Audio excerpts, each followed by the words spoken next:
انا معلش يعني سؤال غريب شويه، واعذروني لان اعصابي بتبوظ. على انا كنت مهلك. متزوج زوجه عاشت معايا 48 سنه وشهرين تقريبا. تمام. مثال الاخلاق لم يحدث بيننا وبين بعض اي شيء اطلاقا باللي بنسمعه في التلفزيون. بعد وفاتها بقى لها 11 شهر ونص تقريبا ابكي يوميا، ابكي في صلاتي في دعائي لها في ال 34 سجده ادعو لها كثيرا ومع بكي، وابكي في قراءة القرآن، وابكي في دعوتي بعد قراءة القرآن.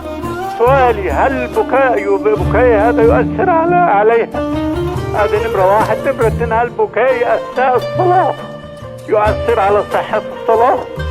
نمرة ثلاثة، البكاء أيضا في أثناء قراءة القرآن يؤثر على ثوابي في قراءة القرآن